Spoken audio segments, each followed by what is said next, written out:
To have passion in life is everything. What's your Everest? Oh, Is it yeah. that 200-inch buck? They just look so impressive when they're wide. Especially running away.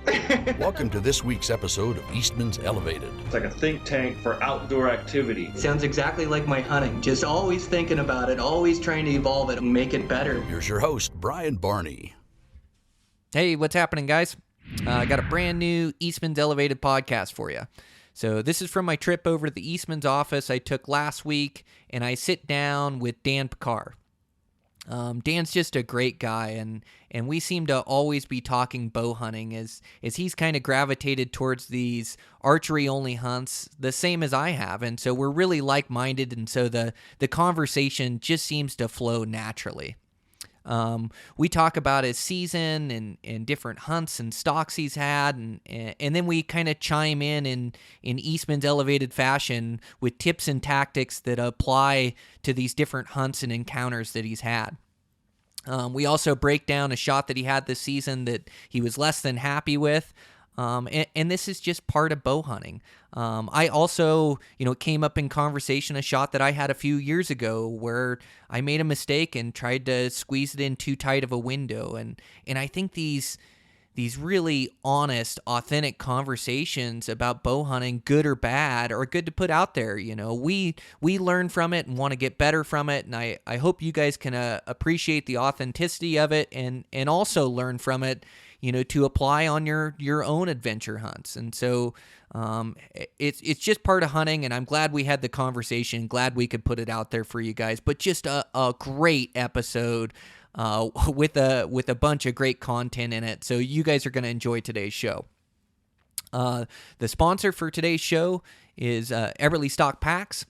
Eberly Stock is a great company. I've been using that mainframe, and then I just picked up a couple new packs that I'm really excited to use. So I've had them on, I've tried them on with weight and walked around here. So I picked up the Little Big Top, which is one of their lighter packs. It can actually go on their mainframe or be a standalone pack itself. It sits in right around 5 pounds, 3,000 cubic inches. I think it's going to be a great pack for me. I think I'm going to use it. It compresses really good. I'm going to use it for day pack. And then I'm also going to use it for like up to 5-6 days in the backcountry. And I think it's going to do great. It seems to fit me well, and it seems to, everything cinches tight and packs the weight really well. And so I'm really excited to use that. I also picked up one of their destroyers. It's a heavier duty pack, but it's made to pack those heavy loads. It's made to pack tons of cubic inches, so you can take it on these longer extended hunts that go 7 to 10 days. And I'm really excited to try this pack out as well. And so I'll be bringing both of these down to Arizona with me and then getting ready to use them next season. But Eberly Stock, they're building great products and great packs. Really happy with them, and thanks to those guys for sponsoring the podcast. Over there at the Eastman's office, just getting back from over there. What a great trip. They had me over for the Christmas party, and it's just such a great team of people over there with great individuals, and everybody's putting forth so much effort to make this company and this magazine, the TV show, the podcast, to make everything grow and be as good as it can be. And it's always evolving. I'm so impressed by the TV shows. I had that Wyoming hunt of mine from a year ago come out, and gosh, the way they put that together was really neat. They used a lot of the time lapses and a lot of the cool videography that we put together for that. And I think it showed off the extremeness of the terrain really well. And so and along with that, the magazine, Todd Helms is doing a great job as the editor of Eastman's Bow Hunting Journal and Eastman's Hunting Journal.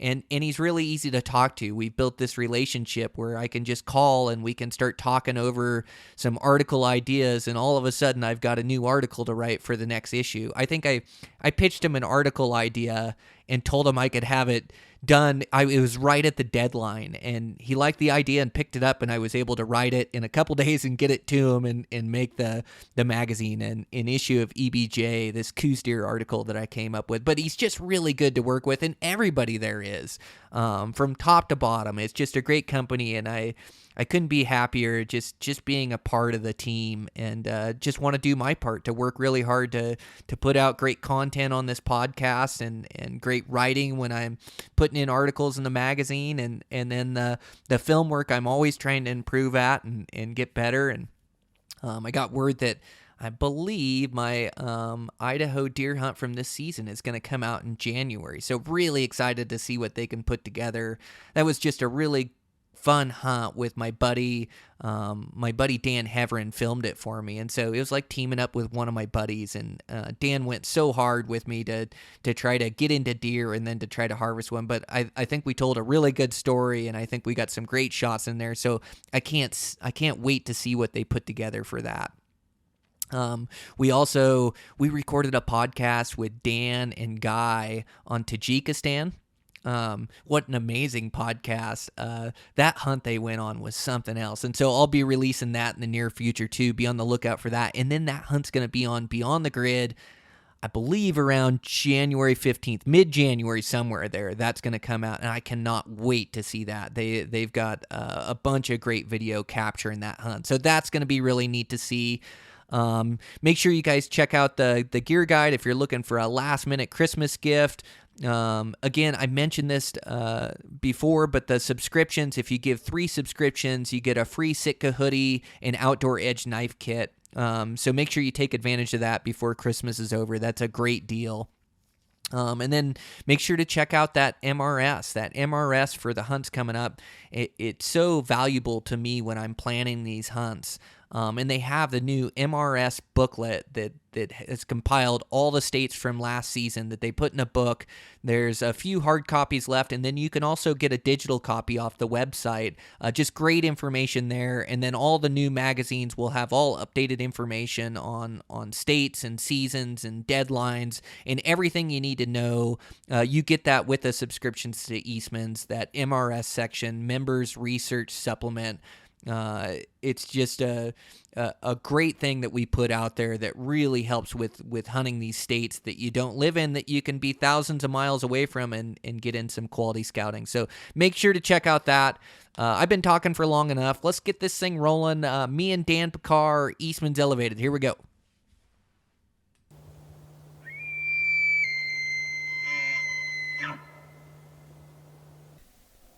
Okay, I'm over here at the Eastmans office.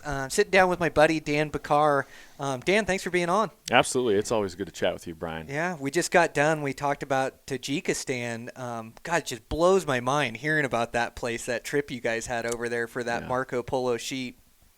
Yeah, definitely extreme, rugged, everything under the sun that you can imagine is thrown at you. And it's a very rewarding experience just to get through it all and to, put that one under your belt as far as experience goes. And it's a good perspective check on, hunts that a guy can do and be way more difficult than anything we experience here in the lower 48. Yeah. So, and I think ultimately, Brian, that's going to help me become a better hunter here. Mm-hmm. Because the level of difficulty over there is so much greater than anything I've experienced here. So it helps. It's cross-training.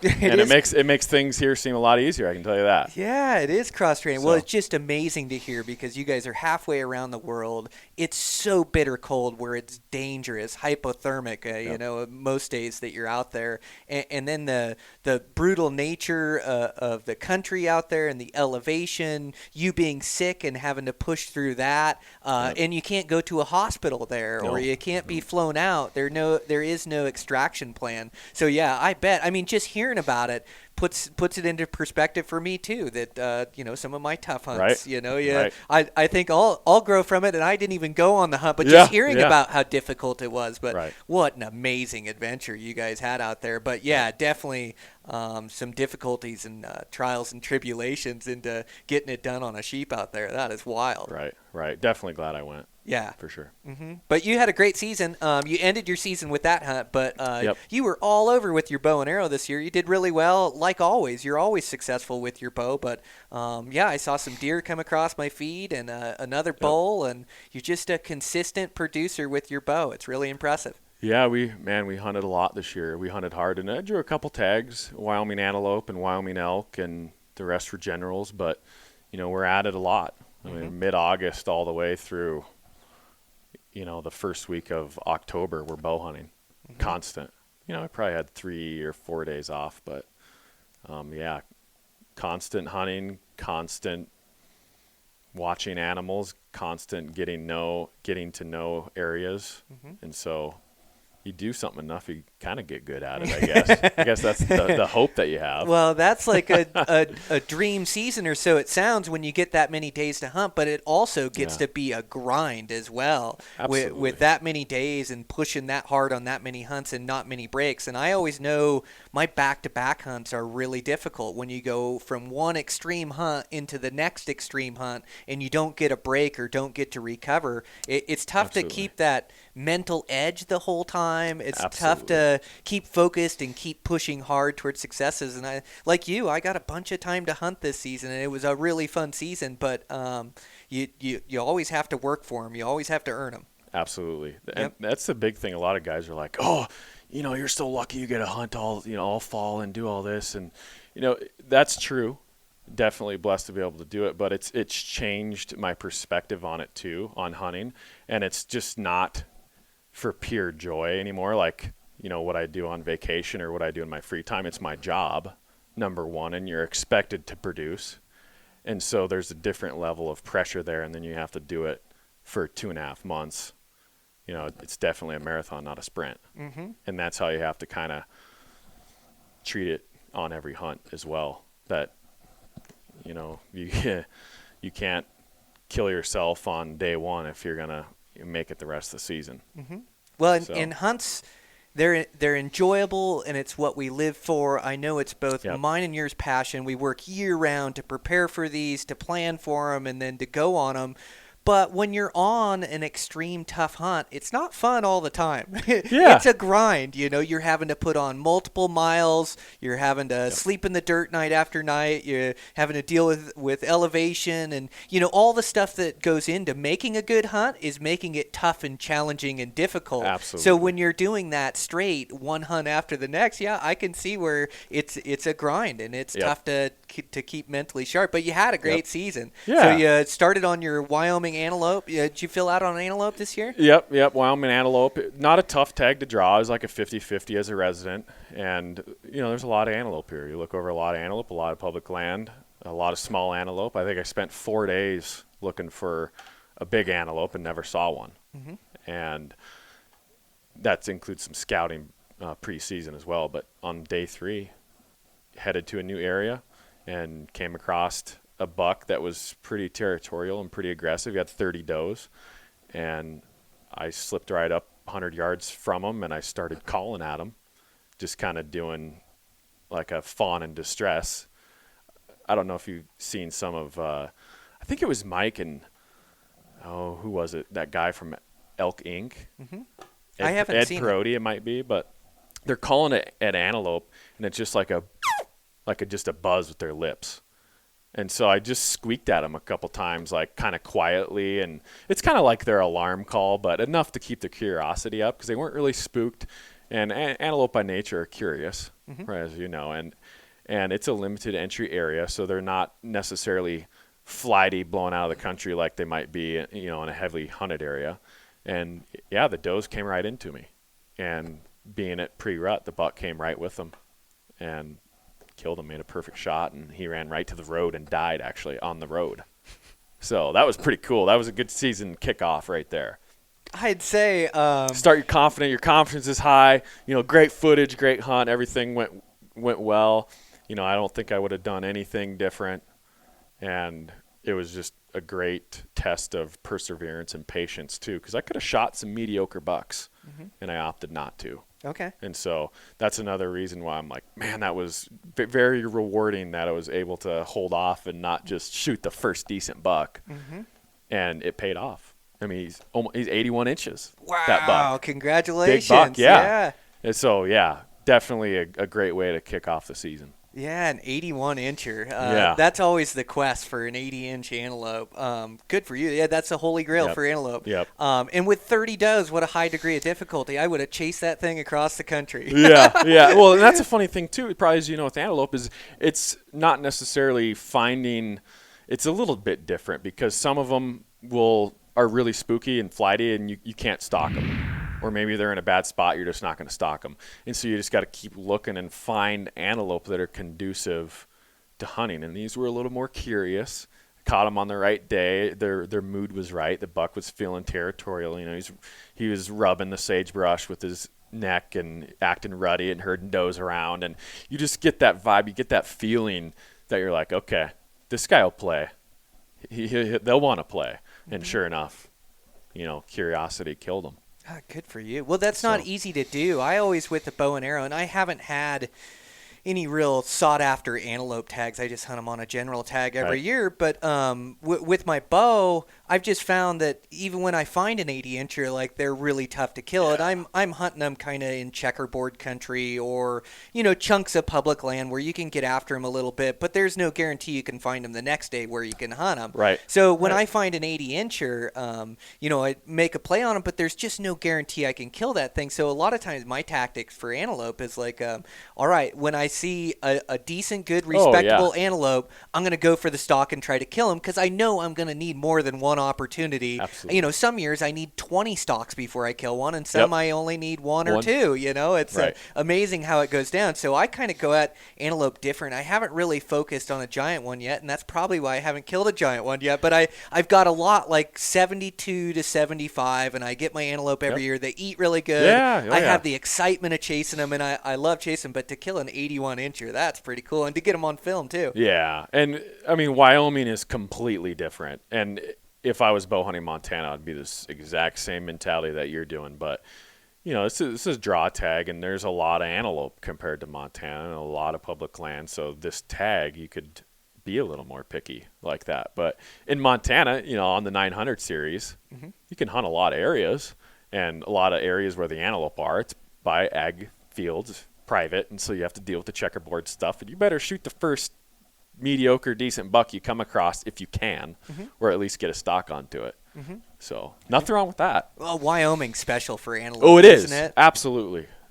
Special place. Yeah. Definitely. And it's fun to look over a lot of animals like that. It is. I mean, 150 bucks in 3 days, you see. You know, a lot of young ones, but just high numbers. It's fun. It's fun to be choosy too when you can. And so, you know, your goals have to match your opportunity. And so when you know that you're seeing 80-inchers and you're going to get plays on them, all of a sudden you can set your sights a little bit higher because you know that if I just stay out here for a couple more days, I'm going to find one of these big ones. I'm going to get a play on them. If I don't get that one, I know I've got more days to hunt. I'm going to find another good one above 75 inches. Or what do you consider big for an antelope? It's good that you brought this up because I was kind of thinking about this. The times I've killed the biggest animals is when I set my bar lower because I'm not, you know, I'd have to kill an 80-incher. Never like that. I wanted to kill a nice Pope and Young antelope. And what's Pope and Young? 67? Yep. So I wanted to kill like 70-incher. Yep. I'll be happy with 70-incher, no problem. And I didn't know exactly how big this buck was because I was so focused on killing him. And his hooks go straight back, so frontal. My best angles were frontal. I knew he was good, but I didn't know he was this good. So there's no ground shrinkage on this buck, and to my surprise, 81. But, 70-inch antelope. I kill a respectable Pope and Young antelope. I've killed a lot of 75s with my rifle growing up as a kid. So, 70 to 75. Heck yeah. Yep. Pope and Young, let's shoot it. Yep. For sure, yeah. 70's a really good, respectable one that starts to get me pretty excited, and then 75 to me is getting big. You know, 80's a giant. 80's a giant, and that's something in this unit that you don't expect. And I was like, it wasn't even in my mind to kill an 80-incher. And that big mule deer I killed a few years ago over in western Wyoming, I was like, I just want to kill like a solid 160 to 170 buck. That's my goal on this hunt. And then that happened. It's funny. That's seriously where I've killed my biggest stuff is when I have those realistic goals when you're hunting with a bow and arrow, keeping it realistic for the area, and then sometimes you get thrown a bone. Well, just because your goal is 160, it doesn't mean when you see that 210-inch mule deer, you're not going to give him a try and try to kill him with every fiber of your being. It doesn't change that. But yeah, that's really cool. Well, yeah, that's the way to start season for sure. Yeah. So really nice antelope down, and then what hunt did you do next? Yeah, we went right into western Wyoming. I think we were done with antelope by the 27th of August. So by the 29th, I'm at 9,500 feet in the high country looking at mule deer. And I didn't know what to expect this year. I didn't get any chance to preseason scout, but I've hunted this area before, and there was a good number of bucks. There really was. There was a lot of young deer. I think in the basin that I was hunting, there was 17 bucks. A lot of really small 4 points, younger deer. Didn't see anything super giant this year. Probably 180 was tops is what I saw. You think the winter had something to do with it, or do you think just probably? And okay. I know a lot of areas in G&H they didn't fare as well this year, and I don't know if the deer that I was hunting, if they wintered in a different area where the winter wasn't so bad. I don't know if they went down into Utah. I don't know where they go to winter where I was hunting, but yeah, with the harsh winter maybe and conditions, I don't know, the growth was great up there this year, as we've talked in the past. Giant snowbanks up there with lots of green. Where I ended up killing my buck, it was like June up there. Like the grass was just pollinating. Wow. And I had hay fever up there, allergies. I mean, it's September for crying out loud, and I'm sneezing up there. It was that green, and that's why those deer were up there, because everything burned off. It was a hot summer, but big snow years like that. Yeah. The grass stays greener longer up there, it seems like. Up high. So, really good feed. And the bucks, it made it tough. I got lucky once again. It was the second day of the hunt, September 2nd. And I think there were 11 bucks in one herd that bedded in this little timber patch. And, man, we played it good. And it was one of those things where I just wanted to get in position. And there was nothing clear cut about the stock or the hunt. I just wanted to get in position, get within 150, and let the day roll on while I had the wind good. It was coming up the hill, the good thermals. And I just let evening come, and they started getting up and started wandering around. And me and my camera guy kind of slipped up in the shadows, got within about 80 yards of them. There's some sparse timber. And sure enough, the second biggest buck in the whole group fed by me.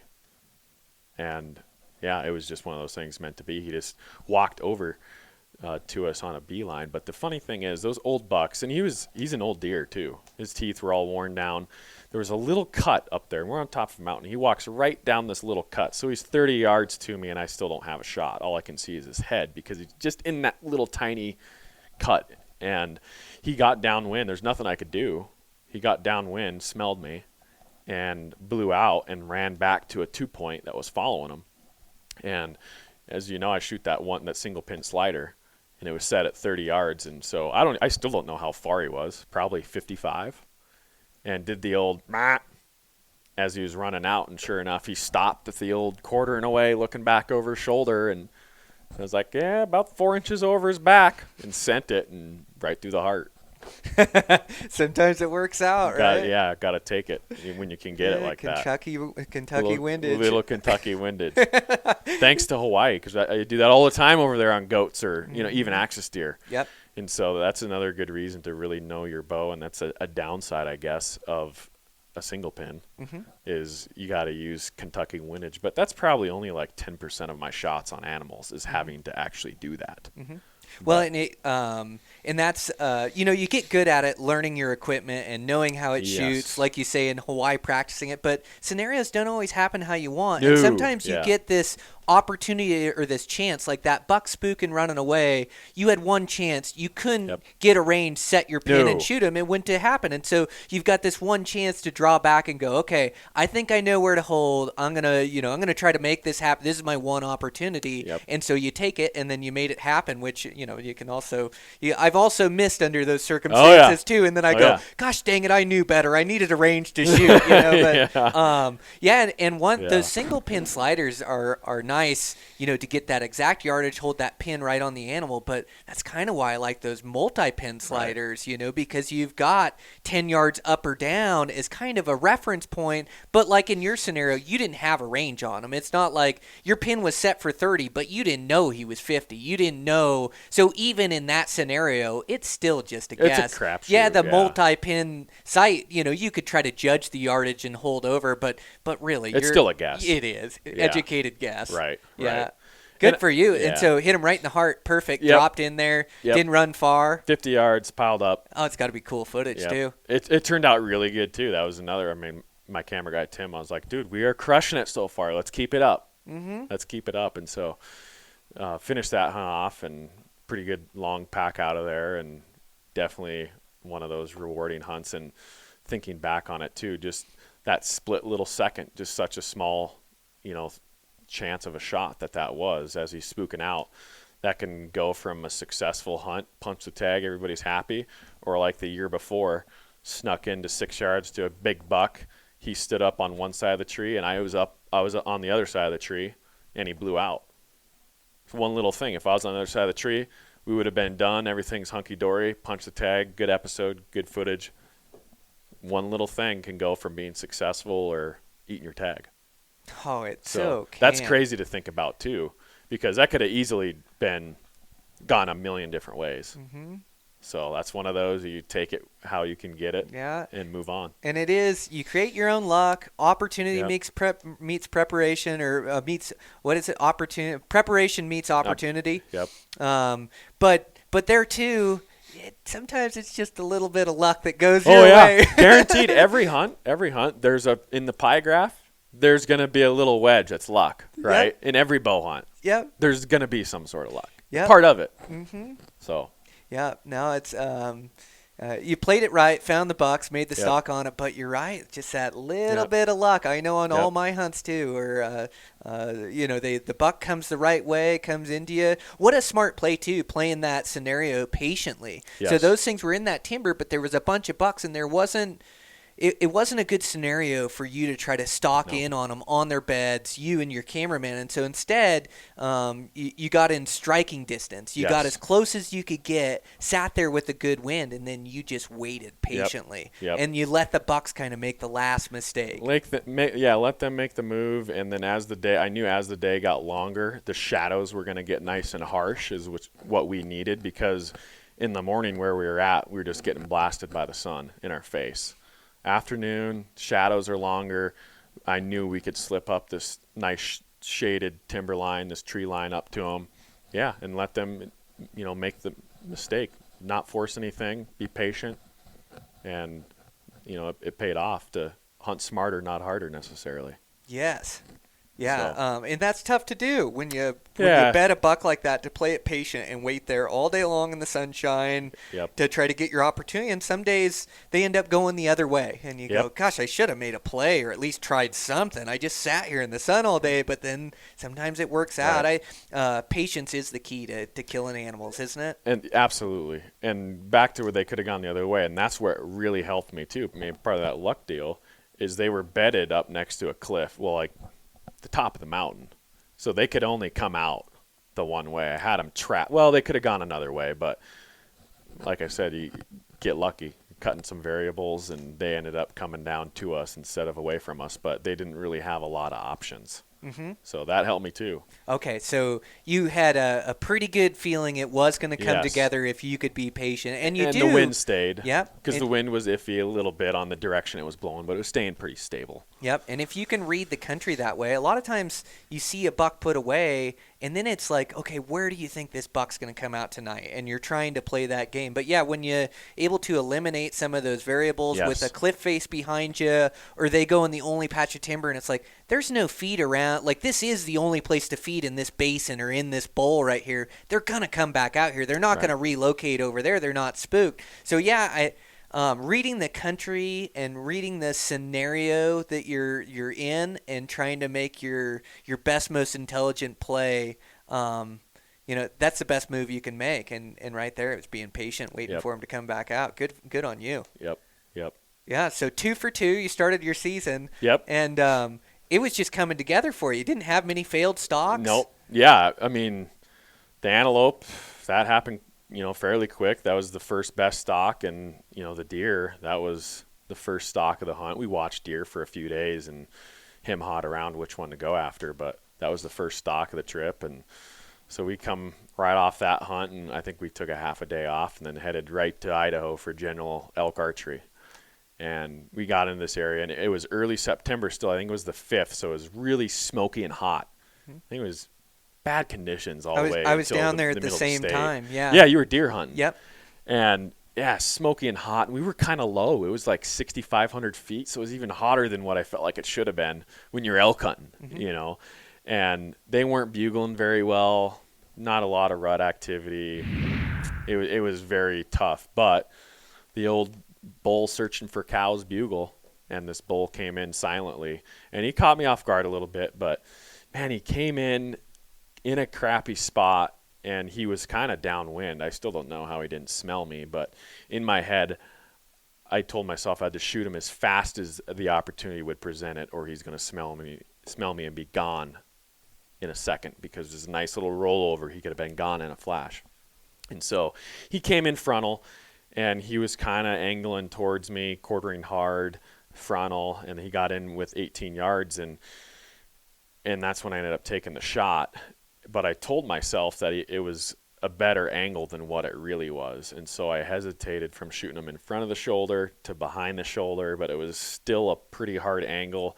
And then I moved in front of the shoulder, and then I just punched the trigger and shot him right in the point of the shoulder. Oh, no. At 20 yards. 2 inches of penetration. Horrible. Bad shot. Bad choice. So in my mind, I told myself I had to rush it because he came in downwind and he was going to smell me any second. But hindsight says, let the bull work up farther, or let him just win me if the shot doesn't present itself, and just take it as it is, because that's elk hunting. Sometimes they come in, you don't always get a shot. And so that was kind of a downer of the trip, because it was the one chance of the trip. Like so many of our bow hunts, you get one opportunity, and I screwed it up. And stuff like that you got to look past, and as you've written articles, we both probably have, on picking up the pieces and keep hunting and keeping the faith and stay positive. But yeah, if I could have one arrow back this season, I don't say that very often. If I could have one, that's the one it would be, because ultimately I shot that bull in the shoulder and didn't recover him. And I'm sure he's going to be fine because it didn't penetrate anything, but still just a foolish mistake. So.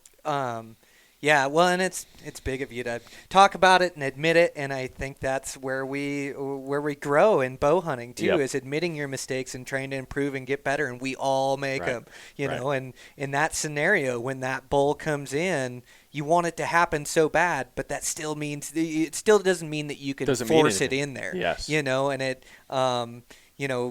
he was definitely close enough, but it was that tough angle. Yes. And if he would have been more front, like even on an elk, if he's inside 20 yards and you've got a front shot, there is a shot there that you can aim for. And I would have shot him from him. It's a smaller spot to aim from, and so I really want him close if I'm going to take Gotta that be under shot. 20. Right, yes. That's how I play it too, especially with elk. They're so big, and the spot you have to hit is so small, but that shot would have worked, or if he would have turned sideways a little bit more, and it's easy for me to sit here and play couch cowboy, but I've done that same thing where I try to force it in there because I want it to happen so bad that I almost take a bad shot because of it, But absolutely, good on you being able to admit it and learn from it. And like you say, that bull's fine. That arrow just doesn't get into that shoulder. It's the one shot with the bow and arrow that just doesn't do anything. It doesn't do anything. No. Right. No. But that's the big thing too that sticks in my mind after this season, and I think it's how it should be. It was because to me that's a huge mistake, and I don't want to forget that mistake because I don't want to do it again. And so going into next season, that's going to be in the back of my mind. And Dan, don't wait for a good shot. Don't do something stupid, Dan. Don't shoot him at a hard angle like that. Wait for your shot. And so I think, as you said, ultimately that makes us a better hunter. Oh, it does. Yeah. Yeah, it sticks in our mind, and we don't want to make that mistake again, and so we're more patient. And you're a better bow hunter when you're more patient. We talk patient kills the buck, but waiting for a shot. And you've gotten really good at this over the years. You're a great bow hunter and harvest multiple animals every year, and very rarely do you make a mistake like that. But the more patient you can be waiting on that good angle of that animal, waiting on that animal to have his head down or not looking right at you. Yep. I know for me, for bow hunting, the more patient I can be with my shot selection, the better bow hunter I started to become. When I didn't force those shots as much, I'd really wait for a good broadside angle. That's when my bow hunting started to reach another level, is being patient, waiting for that right shot. Now, it doesn't always happen like that. Sometimes, like your deer in Wyoming, you got to make a decision and shoot right now. Right. You had a good angle on that deer and a good shot, but you didn't have a yardage. It was a Kentucky windage hold over him scenario. But so I guess it's a mix to be a good bow hunter, but it's definitely waiting for the right shot. Right, and definitely a quartering away, your percentage is way higher than a quartering too. Yes. Right. Oh yeah. And that's another. That's a thing. great angle. Yeah. I love angles in archery. Oh my gosh, I would rather shoot a quartering shot than a perfect broadside every time. Oh yeah. And even like a slight quartering towards on elk. I've taken those a lot. You tuck them right behind the shoulder, and you crisscross that diaphragm and bury that arrow into the hip on the far side. I've never had an elk go farther than 100 yards. Usually see him die within eyesight. You poke that diaphragm, they don't make it. And so, I'd way rather get a good crisscross quartering toward or quartering away and run that arrow through everything. Yeah, or uphill coming down through them, or those angles do a lot for you in archery. Yeah, the only bad scenario, or the only bad thing I have happened to me is on the quartering away.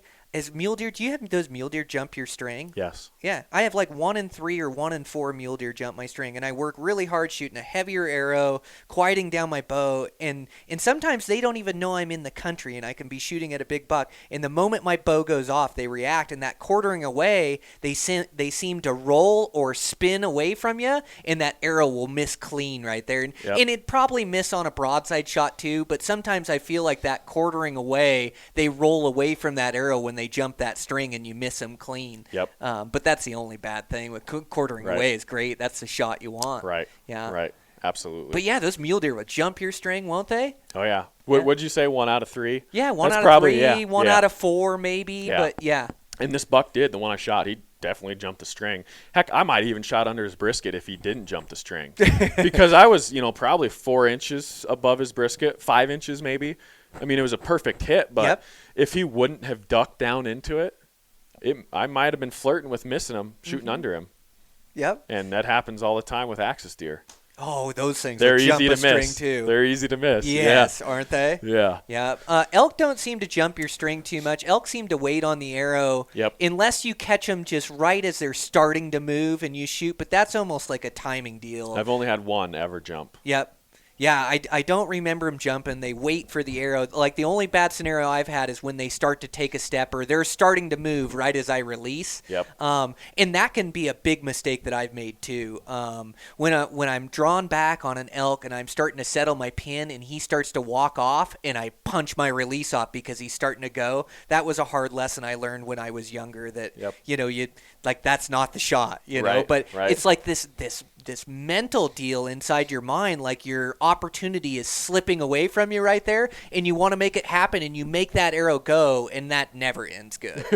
It's horrible. You force it. It's another forcing situation like what I did. Doesn't usually end up good. Yeah, it doesn't. No, you're just better to wait and get that good angle, that good shot, and make it happen. But the mule deer will jump your string, the whitetails, the axis. Heck, antelope will too. Antelope will too. Yeah, antelope will make you look like a fool. They can be 2-3 steps away from there by the time the arrow gets there. Sometimes out of the country, and your arrow's just pink bouncing off a rock, and there's no animal there. And then they just make they make you look like a fool too, because you'll miss one and you'll think you executed a perfect shot and it jumped your string and got out of the way of your arrow, and then the next one will sit there and wait for it and you'll miss them clean, on your not because he jumped your string, because you just missed the shot, and you think, God, that one waited for the arrow and I missed him. that's that another level of luck with going back to axis deer because I hunt them so much now. But it's almost like you have to aim underneath them. So if they don't jump, you're gonna miss. But 95% of the time, they're gonna jump. Mm-hmm. Oh, you think they jump you that often, huh? Oh my gosh, I had countless bucks that jumped a string on me this year. Do you find any distances are worse or better than others? Like I read this thing about Chuck Adams once that said he was hunting Coues deer, which are really jumpy. And he was saying that he was getting inside 30, 40 yards and they were jumping his string. And he finally started shooting longer distances, 50, 60 yards, and they wouldn't jump his string as much. Have you found that at all with axis deer? I agree. Yeah, especially like, well, I've had them jump at 60. Mm-hmm. But, yeah, 70, I don't really shoot much over 70. No, me neither.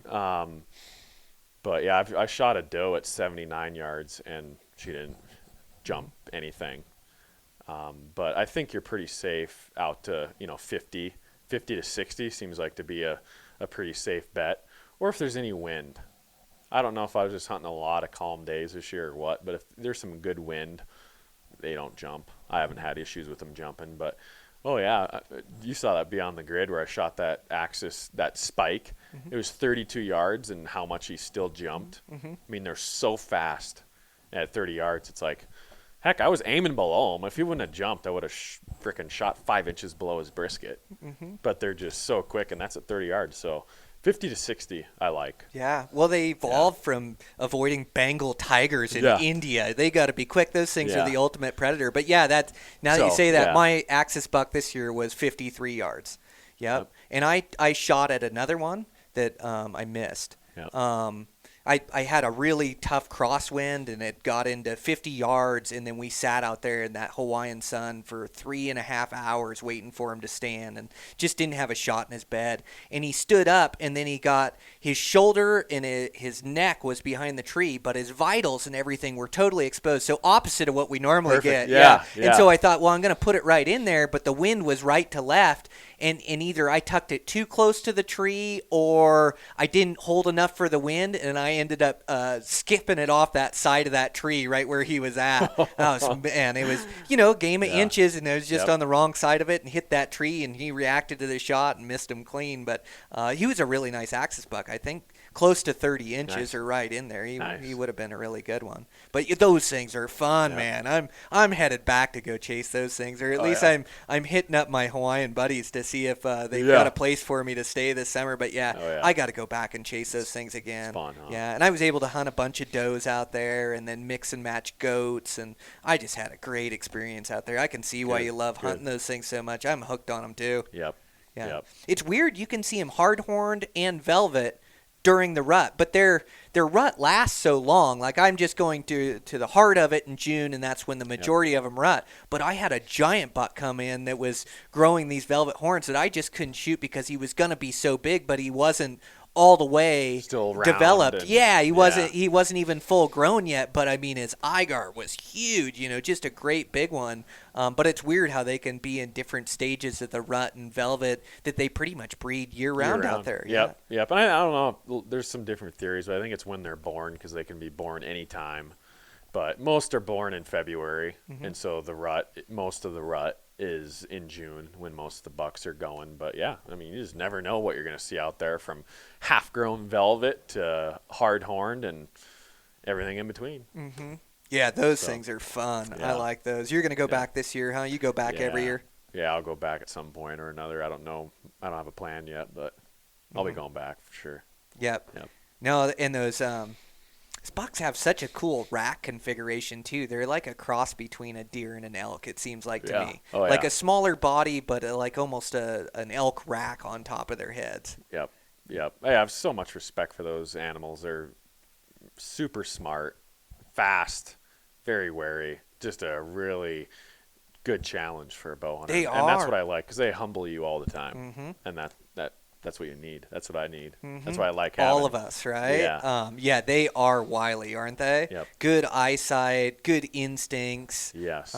Quick, like you say. Just an elusive deer, but a lot of them. A lot of the, my funnest bow hunts are when you're, and I like going out and having a challenge and having to find that animal. In Idaho, the buck I killed this year was the first buck I saw in 5 days. You know? Yeah, it was. Yeah.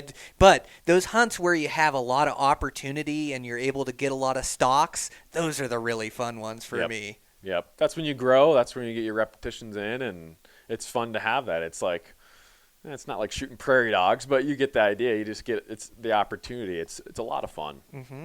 It's a lot of fun. Yeah, absolutely. So. I've only hunted a handful of days for axis deer, but yeah, it was nice. I could hunt them all day long. Well, I was hunting one of the best places too, but it's multiple stalks and multiple plays, and so yeah, it was pretty cool. Yep. Yeah. Yep. And then Robin came out. He shot a heck of a bull there in Montana with me this year. Yeah, I saw that. That's right. Big, heavy 6. Yeah, it was a good one. I was stoked. He was sending me photos, and I was like, dude. Yeah, it was a good one. Yeah. He worked for it too. I walked him all over. Yeah, we wilderness camped, and yeah, we hunted for him really hard. But yeah, I was psyched to see him get his first bull. Yeah, he'd been over hunting him 3 or 4 years over, and yet to harvest one is you know. Elk on public lands are one of the toughest species you can take on, and so he had paid his dues, and then he came out here with enough days and the right mindset, and we went really hard, and so able to make it happen. And it was just one of those experiences too where we were just into the rut party. We were really into the elk and got in there in the morning, and it's just starting to break day, and we can see a bull and a cow in there, and he's just screaming in the timber, just going nuts. And so he said, God, we just got to creep up a little bit more. And so we just crept to the edge of the timber, and here comes this cow leading this bull, and she came all the way around and circled and came by us at 40 yards, and then here comes the bull right in tow right behind her. And then the bull stops with a tree in his vitals, and Robin was at full draw, and this bull stops with this tree in his vitals, and he's at full draw, and I just keep whispering in his ear, hold your draw, you're going to kill this bull, hold your draw, you know, and he's holding for a minute, you know, and the bull's staring a hole right through us, and then just rips a bugle right in our face, turns and takes off after the cow and walks out at 40 yards, and he was able to put a good arrow in it, but it was pretty intense. Heck yeah. Yeah. That's awesome. It couldn't happen to a better guy. Right? It sounds like he earned it. That's cool. All those guys in Hawaii are good guys, aren't they? Yeah. They just do anything for their friends and anything for their buddies. And, I mean, they really would give you the shirt off their back. Absolutely. And it's contagious. You hang out with those guys and, you know, like this is what friendship should be, you know? Right. That's one of the reasons I just love going back is seeing my buddies over there. Because they're like you said, as good as people as you're ever going to meet. And to be able to hunt with guys like that doesn't get any better.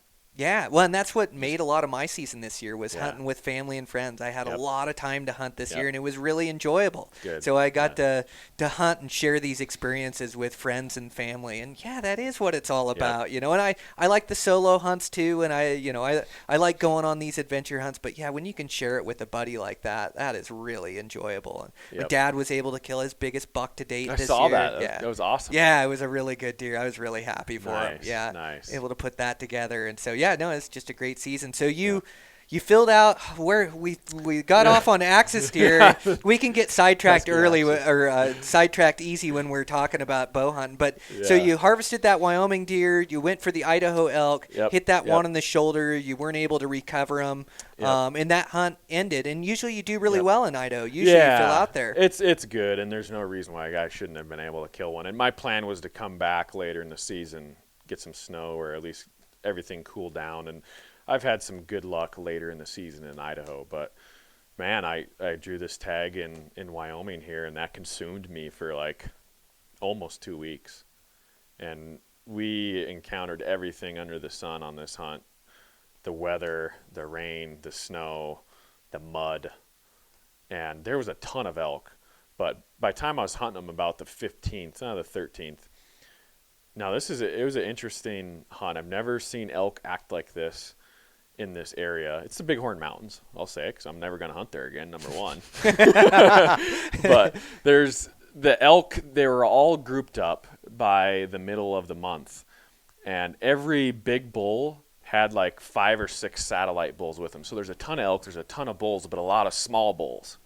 So if you want a great opportunity hunt, which there's nothing wrong with, then that would be the hunt for you. But I want to kill a big bull. You know, who doesn't want to Big kill mature a bull? one. Yeah, it's Yep. a coveted tag, and so yeah, all the big bulls had a bunch of cows already and a bunch of small bulls with them, and that's just a recipe for frustration. And calling isn't effective because they're constantly calling. The other satellites are constantly bugling, trying to get in there. And so another bull bugling, a challenge bugle or a bull searching for cows, they don't even wink at you. They don't even look at you. So cows are calling all the time. The real cows are calling. They're not looking at you. And so very tough hunting. And it took me longer than normal to get in there and get a good 6x6 killed. And it was a good challenge. Mm-hmm. It really was. And like I said, unlike any other elk hunt I've ever been on, with the elk and activity. And there's a lot of hunters in there, so they get pushed around. And so, yeah, difficulty was high. Mm-hmm. But once again, it made it all worth it at the end. And it was almost kind of at the end, it was a relief to finally get an opportunity on a herd bull. And that's what we ended up doing, is just kind of shadowing a herd. He had a few satellites, I think 4 satellites. And I think it was the 27th of September coming down to the wire. And we followed this herd, and we had a good win, and we hooked around in front of them, and they all just fed right through us. I mean, you could hear the cows breathing. They were that close, and he was glunking and bugling, and we were in the middle of him for 15 minutes, and he chased a cow into an opening at 35 yards, and funk, that was it. So all that hunting, trying to get an opportunity at a herd bull, and it all ended in 15 minutes pretty simply, really. Mm-hmm. So how cool. Yeah, so that was a really good hunt. But that was my elk hunting for the year. So it was a tough year for me in my view with Idaho, and then hunting my tail off here in Wyoming. And so, got that one bull on the ground, and that was good, and then moved right into Montana for mule deer, and that was really good too. It was a 2-day hunt. Kind of went back to the mule deer hunt in Wyoming. Everything just fell into place. I was hunting a bigger buck, and I blew him out on the first day. He was already with 30 does, rutting does, if you can imagine that, on October 1st. Wow.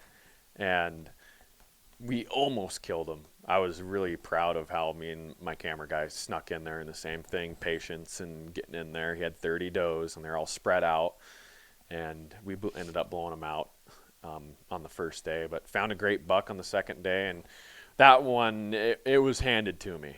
He was bedded in a great spot below a cliff. It's kind of a lot of breaks in this country, and we crept up above the coulee above him, and he was 50 yards below me, and actually 58 yards. And it was the first animal I ever shot laying down. Mm-hmm. And I was a little nervous about it, but once we got up there and around above him, I knew that everything was perfect. Like how he was laying, how his vitals were exposed. I had a nice, maybe the size of a pie plate, maybe even smaller, of his vitals, just picturing that arrow slipping it in behind that last rib, quartering away. And I didn't have any angle compensation, and thanks to Hawaii, I shoot so many angles there. He was 58 yards line of sight, but I was like, I'm going to hold for 52 or 53 because it was a steep angle, and I hit right on the dime that I wanted to. And so that was a great way for my confidence for me to end the season, because that's what I ended the season on. It felt like I struggled a lot with the elk, and ended the season on a really high note with making a perfect shot on that buck in his bed. Wow, cool. Yeah, and finished the season off like that. And the confidence I had to make that shot and everything coming together, how I pictured it in my head and on camera, was really cool. So that's going to be another good one. Really cool footage. Right on. So. Yeah, it's a lot of times you can't shoot them in their bed just because of the angle you get, and I don't like that shot all the time, but every once in a while it's just right where you got the angle. Another thing you got to look out for when you're shooting them in their bed is a lot of times they sleep on their side, and so their spine is pointed up at you. Yep. And so you're pretty much shooting right at that spine is the middle point of the body, and you definitely don't want to hit that spine. It could drop them right there, but it could not. It could get in there and you don't get them. And so, you got to be really careful at shooting at them in their beds. And a lot of times it's a smaller target than a standing up broadside deer would be. Yeah. And so you really got to make sure that everything's right when you're going to take that shot. But when everything's right, there's no better shot. And you know it. Yep. Right? I mean, because you can see, like, if you know anatomy, if a buck sprawled out and all you have is a spine, it's probably no shot. I wouldn't shoot that. But when you see it, you know it. Exactly. And I'll say I've bow hunted a ton, and that's the only opportunity I've ever had at shooting a bedded deer, mule deer. And it was just, he was in his bed, and he had no obstacles behind him, and he was kind of up on his brisket, and that was it. You see it, you know it, shoot it. So. Oh, good for you. Have you killed anything, any mule deer in their beds? Yep, I have. Yep, I've shot. I can remember 2 that I've shot in their beds, and one that I made a mistake on. That I shot and tried to tuck it by the spine and hit that spine. And when I say that, it's from experience. Right. But I had 2 that I've shot in their beds. One jumped my string and tried to get up out of his bed as he heard the arrow going off, as I was 45 yards above him on a cliff, and he had no idea I was there. Jumped my string. I thought I missed him, and then I glassed down. I could see my arrow was all red on the fletchings, and I thought, what in the heck? Because I saw him get up as before my arrow hit him, he was trying to get out of his bed. And then I looked back at the buck, and he had a hole right down, and it was a little bit lower than I had aimed or that I had wanted it, but I caught the heart in there, and he didn't go too far and died. But yeah, that one jumped my string in his bed, and then I shot one off a cliff in his bed, just had a really good angle on him, shot him, and he barely got out of his bed before he tumbled down the hill. And then I had one that I messed up on, where it was it wasn't that far of a shot, but his spine was facing me, and I thought I could tuck it right by the spine. But when you're shooting angles and when you're shooting distances, and it's a game of inches. In the moment. Yep, and I had a good shot at his entire body. I just had to slip it by the left side of the spine or the right side of the spine, and I can't remember which side. I think I wanted to go on the downhill side of his spine and ended up centering that spine. And he ended up running off and busting the air, catching it in a tree and busting it off, and he ran off on the other hillside there, and I glassed him till evening, and he actually bedded in a spot, and you're never quite sure how hurt they are, if they're hurt or if the arrow got in there. And so I gave him overnight, and then the next morning went and looked for blood, and there was just no blood anywhere. Found the arrow. Penetration was like maybe a half an inch. I hit the spine. Yeah. And found the arrow, found the broadhead, went over to where the buck was, checked his bed. There was no blood in that bed, and he was nowhere to be found. But just one of those mistakes, like you say, as a bow hunter, and it's one of those deals. We have to learn from our mistakes and get better and try to be more patient and make sure we got the angle of the buck. And I was just trying to – it wasn't a bad shot. It was just a small little target to aim for where I should have waited for a better shot. It was a makeable shot, and if I would have hit my spot, he would have died. But there just wasn't much room for error there, and that's where my mistake was. Right. So, but yeah, it's part of bow hunting. You just try to get better and try to make all your shots. But yeah, I had a good season this year. Yeah, I mean, you just want to make the best, most effective shots you can on critters and the most ethical shots you can.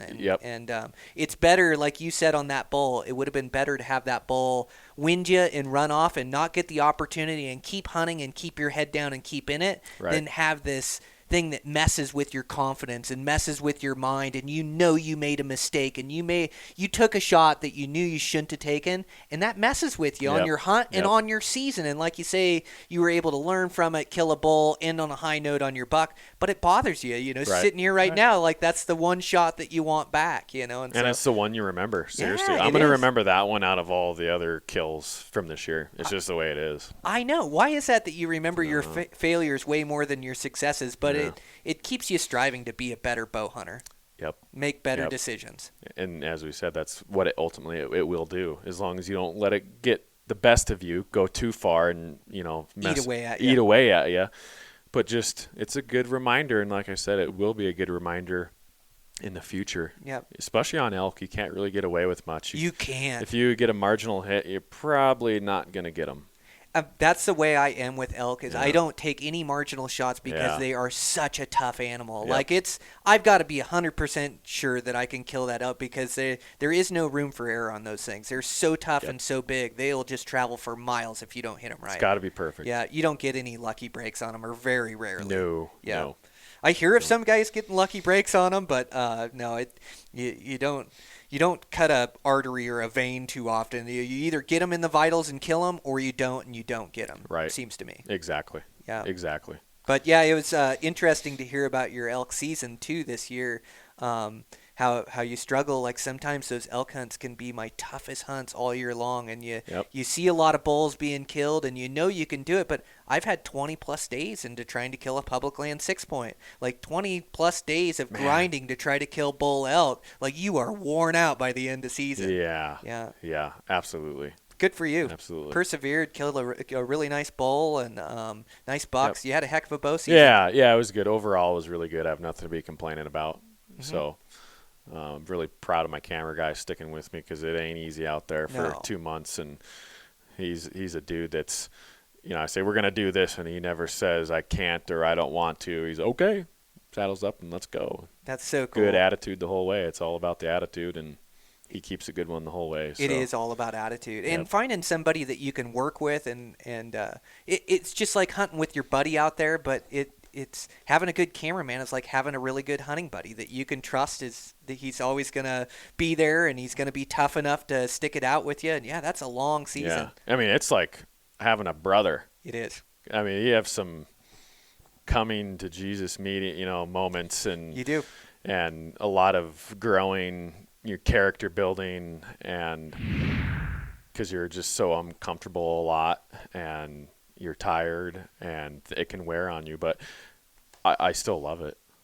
I love every part, every minute of it. And any time that I sit there and we're feeling sorry for ourselves, or we're like, oh, this rain sucks, or the snow, blah, blah, you got to sit there and sit down for a second and say, man, we're really blessed to be able to do this and come out here and hunt like this. And so it's really easy to get back in perspective and feel how blessed and lucky we are to be able to do it. So, well, and it's a lasting fun. Yes. So hunts are not fun all the time. You have to grind and miserable, and part of that sacrifice, I think, is part of what makes it fun in the end to remember it. Oh, they're more memorable. Yes, yeah. The tougher it is, the more memorable it is, Absolutely. and the better hunt. In the end, remembering back. But it's like this lasting fun. Like you can go on a roller coaster, and it's fun while you're on it for 15, 20 seconds, but you don't really think back of that roller coaster and how much fun that is. But you get done with a hunt, and you think about it all year long, like that grind you had and those moments you had up in there, remembering those stories. But it really is a lasting fun you have, and it's fun to test your limits. We're young guys and athletic, and it's fun to get out there and push yourself and hurt a little bit and grind and then try to get something done that is so challenging. And I think that's what's drawn us both to bow hunting is when you first start, it is so difficult to get your first kill under your belt, or get and after that get your first trophy or get your first elk or whatever it is. Like it can be a 5-year process. Absolutely. I mean, for a lot of guys it is a multi-year process. And then you start putting together the pieces and start figuring out how to be successful. But it's that figuring out, immersing yourself in the bow hunting world and just taking on that challenge and then finding a way to be successful. That's what's so fun about it. Yep. That's why we love it. Yep. I mean, the challenge, and you have some failures, but the successes, and that's why we do it. We all love a good challenge. We all love to see what we're made of. And I guess we all like to suffer a little bit too. Every bow hunter likes to suffer a little bit. That's what my wife always tells me. You love to suffer. Exactly. If you don't want to admit it, that's the fact of the matter. Yeah, that's what she tells me, like going shopping or Christmas shopping. She goes, you love to suffer. You should like this. No, that's a different kind of suffering. I only like certain kinds of suffering. Exactly. Yeah, no, that is it. It's so much fun. Well, man, congratulations on your season. I always have a lot of fun talking with you, Dan. Absolutely. Thanks for being on the podcast. Oh, it was a pleasure. Thanks for having me, man. Right on. Okay, we'll talk to you soon. All right. All right, that's a wrap. Really fun conversation with Dan. Again, I just always really enjoy talking with him. He's at a young age, he has figured out how to be consistently successful with a bow in his hands, and that is not easy. And so to be able to sit down with him and break down his hunts and then to have that honest conversation about that bull that he took that shot that he was less than happy with, and how he's going to grow from it and learn from it. And I think that's important information to get out there, as well as, that one that I had mentioned, that buck that I shot at in his bed, and I just tried to squeeze it in too tight a window. But those are the experiences that we have to learn from and get better from. And so I think it's important to put it out there. And I always like how I can be completely honest on the podcast, as I just let my personality come out, or I let experiences come out, and being completely honest and putting yourself out there is a little tough sometimes, but it always seems to be received in the right way from you guys. So I appreciate that, and I appreciate, Dan's honesty on the podcast, and being able to talk about that miss he had, and just not hide it or try to make up some story that the bull jumped his string, or he talks about it. He took a bad angle on that bull and he hit it in the shoulder, and so I just think that's really neat that we can have those conversations. So appreciate Dan as well on the podcast.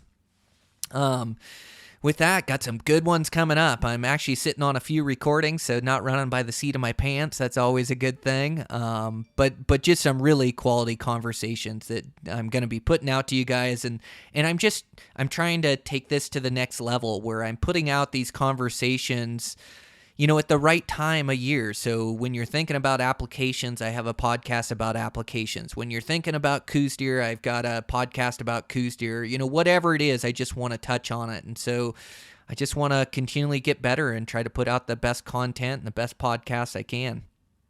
With that, thanks again to Eberly Stock for sponsoring the podcast. Again, trying out a couple of their new packs, the Destroyer and then the Little Big Top. So I'm psyched to see how these things will function in the backcountry, and putting out a great product and a great company. So thanks to those guys for sponsoring the podcast. Over there at Eastmans, we're just going to get out these Eastmans podcasts we have recorded, along with some other guests that I have on. And we're just going to continually move forward. I got a really good one recorded with Guy. And then I've got that one with Guy and Dan in Tajikistan. That's just a great podcast. It's actually Guy, Dan, and Ike. So we all sit in, the four of us, and it's just a fun time when you can do these multi-person podcasts, and it's lighthearted. We did it, right after lunch, after we've been joking around, and so it just makes for a really good recording. So I'm proud of the way these things came out, and excited to release them to you guys. Make sure to check out that gear guide if you're looking for a last-minute gift. Eastmans, and then that MRS booklet is out both in hard copy, or you can buy it an internet version of it online there, so you can access all the information that's in that booklet. And then the new MRSs, is that a word? S's is plural. But the new MRS will be coming out in the new magazines with updated information. I know the guys are working really hard to compile the right information to put you guys in the right units to be successful. So make sure you take advantage of that. And with that, I've been running and training. It's been going really well lately. I've been doing a lot of snow runs, as we've got a lot of snow and cold in here. Been running with my little lab puppy, 7 months old. He's doing great. Putting in a bunch of miles. I need to start mixing in some longer ones in the weekends. Start doing those 10 plus, 12 plus, just to build that endurance. But I'm going to come into next season swinging. I'm going to be the best shot I've ever been, the best shape I've ever been, and I'm really going to take a lot of time plotting and planning my hunts. And then, I'm going to take a lot of time off work. I am going to go for it next season. I just enjoy pushing myself so much, and I'm blessed to be able to take this free time, and I'm going to take advantage of it, especially while I'm in my prime, or at least close to my prime. I am into my prime. I believe every year I'm getting in better and better shape, and so I'm gonna work hard and take advantage of it, and I'm gonna turn up some big trophies this year. I've also set myself up right within the point system in these different states, where I think I've got some really good hunts coming up, and I'm gonna mix some of these adventure traveling hunts that I enjoy so much. I think I'm gonna try to go to Hawaii again, if those guys will have me over there. Just had so much fun over there. I'd like to look look for a 30-inch axis and maybe even mix in some mouflon sheep hunting. So some plans in the works there. I think I'm going to try to do Alaska again. I had so much fun last season, and then just really focus on my early season mule deer. I'm thinking I'm going to do a couple states and then do either one state or 2 states late for mule deer as well. I think that's my favorite species to hunt. And then, right as I say that, then I come into talking about elk season. And when it's elk season, that's my favorite season to hunt. Elk are just so thrilling to hunt. And I want to take my elk hunting to the next level. And so I'm thinking about changing units, around here in Montana, maybe hunting out of state. I ran some really good elk hunting in Idaho last year, so I may try to pick out an out of state hunt there. As I start mentioning this, it's almost I'm almost going to overbook myself, but the fall just comes and goes so quick, and if you're able to take the time and plan these hunts, you better take advantage of it. And so that's the situation I'm in, which is a great one to be in. So I'm going to try to take full advantage of it. I'm planning some great hunts, training like a madman, and I'm going to do a podcast too where I release some of my training information and things I do to get ready for these extreme hunts. But really excited. Life is good right now, and going to be leaving on this January hunt. Going to head down. It sounds like my buddy Dan's going to jump in the truck with me, and then we're going to meet Colter down there and try to squeeze in 8-10 days of hunting coues down there. And I'm going to go really hard and just have fun, immersing myself in that desert habitat and trying to get some stalks on some coues, and hopefully we're successful down there. But really looking forward to it. It's going to be a fun trip. So I'm going to take off, maybe right at the end of December, 1st of January, and get down there and start doing some hunting. So fun things in the works. Keep getting you guys out quality podcast, and we'll go from there. I've been talking for long enough. Let's shut this thing down. I'll talk to you guys next week.